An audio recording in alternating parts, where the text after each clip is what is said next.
Thanks for joining us. Plymouth police are investigating an incident at a childcare center after viral videos allegedly show a worker screaming at toddlers. Get up! Put the toy away! Now! I'm done! Put toys away! Now! That video was one of several that were posted to Facebook by a woman who says she's a former employee at Little Explorers Childcare in Plymouth.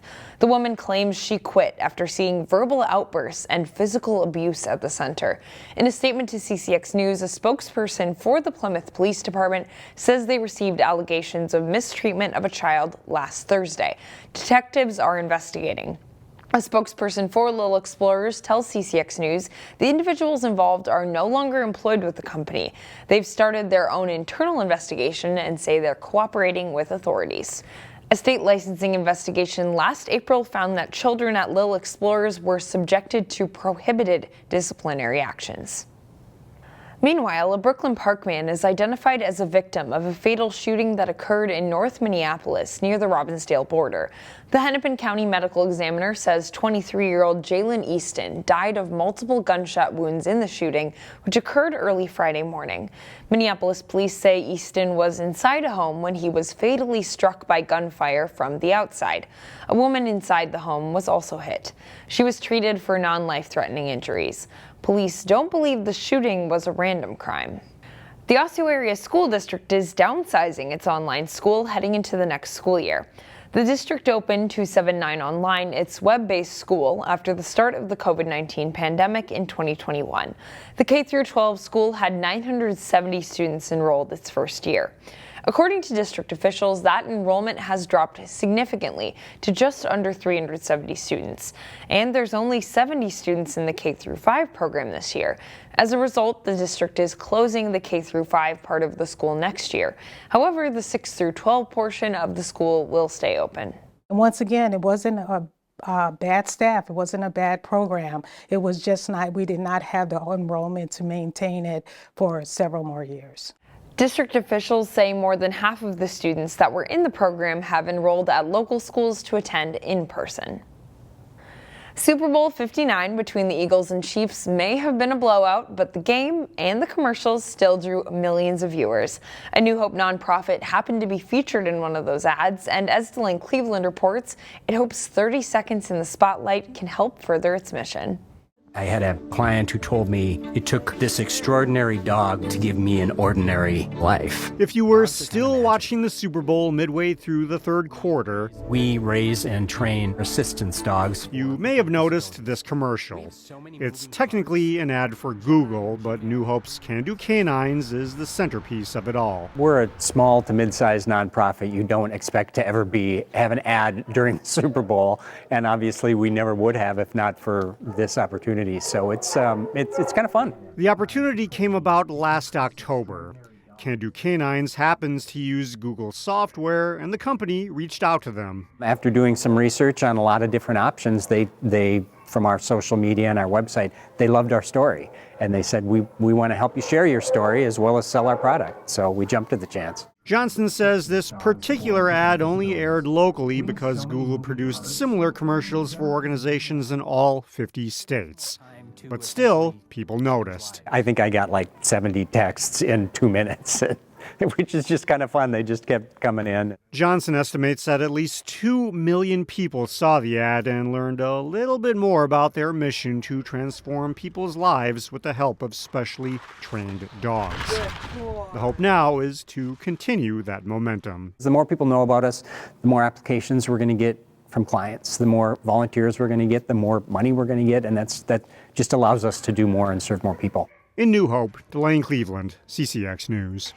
From Google's perspective, Can Do Canines was a great fit. This is like training pets to make people's lives better, right? And so in speaking with them and understanding the type of work that they do, we felt that there was a real value that AI could help them with making some of the tasks that are time consuming, but maybe separate from the work that they want to be doing, a lot easier. And that's kind of how the two merge together. Meanwhile, the biggest need at Can Do Canines is for volunteers who are willing to open their homes and help raise or dog sit for their pups in training. A Golden Valley native and Armstrong High School grad is competing on a world stage this week in the Biathlon. Lucy Anderson is among 10 athletes representing Team USA at the Biathlon World Championships. Biathlon combines cross-country skiing and rifle shooting. She's part of a 2-week world competition in Switzerland, which features 7 different race disciplines. Anderson has been skiing since she was 3 years old. She competed in Nordic skiing while at Armstrong, but just started competing in the biathlon last year. Anderson raced in college for the University of New Hampshire ski team. We wish her good luck. Coming up this weekend, an opportunity to skate into the past. Brooklyn Park is hosting a Skate Through the Decades event at the Community Activity Center this coming Saturday. The city's website says it will play a playlist of songs starting in the 1960s, working up to 2024. There will be a costume contest, ice skating games, and treats, and the event is free. It goes from 6 until 8 on Saturday night at Rink 1. Chinese New Year celebrations wrap up this week. Over the weekend, a Brooklyn Center Lion dance team took part in the festivities. The House of Hui Lucky Lion dance team performed at Park Center High School. The lion dance is an important tradition in Chinese culture. It's thought to scare away evil spirits and bring good luck. This year in the Chinese zodiac calendar is the Year of the Snake, which, according to custom, symbolizes positive transformation and new beginnings. We leave you now with more of the lion dance.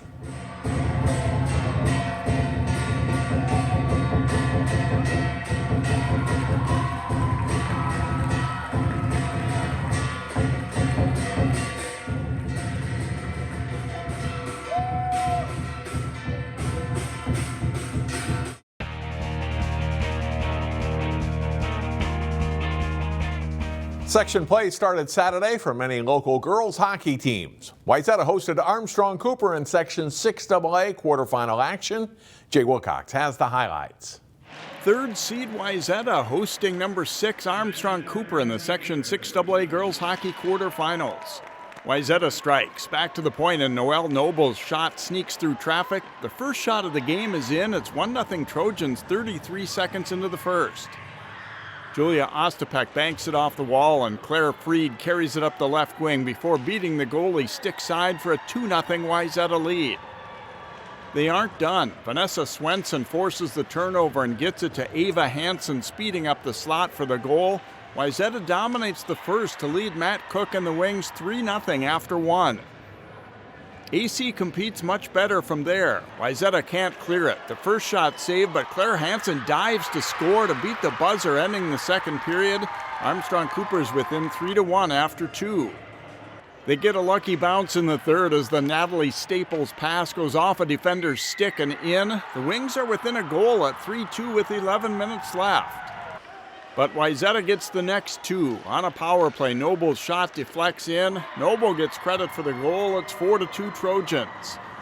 Then while shorthanded, Ostapek intercepts the pass and scores. Wayzata pulls away to win it 5-2. They meet Benilde-St. Margaret's in the semifinals. Jay Wilcox, CCX Sports.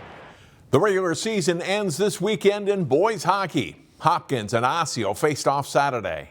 The Orioles skating on home ice on Senior Day to meet the Royals in this non-conference matchup. First period, Hopkins Weston Schenkelberg from the slot scores his second goal in 16 seconds to put the Royals ahead 2-0 less than 4 minutes into the game. Still in the first, the one-timer from Jack Wilcox from the point is stopped, but Karelo Dutsov scores on the rebound, and it's 3-0 Royals after 1 period. Trailing 4-0 late in the second period, the Orioles strike back. Good passing on the power play here, and down low, Will Engel bangs the puck home for a goal, and it's 4-1. And the Orioles would add one more just before the end of the period. Gavin Kroska the shot, Jake Sawicki the rebound goal. It's 4-2 at the end of 2. But the third period is all Hopkins. A big scramble in front of the Osseo net. Number 13, William Swenson finally knocks the loose puck in for a goal to make it 5-2 Royals. And Schenkelberg adds 2 more goals, giving him 5 on the afternoon to go along with 2 assists, as Hopkins goes on to an 8-2 win over Osseo. With 2024 Miss Basketball winner Olivia Olson now starring at Michigan, the Benilde-St. Margaret's girls basketball team is a little more under the radar this winter. The Red Knights are having a very good season, though. They face crosstown rival St. Louis Park Friday. Senior night at Benilde-St. Margaret's as the Red Knights hosted crosstown rival St. Louis Park. Zahara Bishop starts her drive between the circles and takes it all the way to the basket for 2 on a big night for the senior guard. Then it's Presley Watkins beating her defender off the dribble to also score at the rim. Watkins 6 of 6 from the field in the game, and she nets 15 points in all. Sydney Friedley with a perfect lob pass backdoor to Bishop, who lays in 2 more of her game-high 25 points. Red Knights up 11. Bishop the assist on this transition hoop, setting up Kendall McGee for 2. The BSM lead grows to 24. Kiera Willis drives baseline and then spots Kate Kapsner cutting to the basket. Kapsner, another Red Knight senior, nets 15 points in the game. Zeta Jenkins lets fly and hits for 3 of her 9 points. The Red Knights continue to pull away. Then on the break again, it's Watkins with a bounce pass to Friedley for 2 more. 26 baskets at the rim on the night for the team as Benilde-St. Margaret's goes on to beat St. Louis Park 88-34. John Jacobson, CCX Sports. Find more prep sports games and highlights at ccxmedia.org and follow us on social media.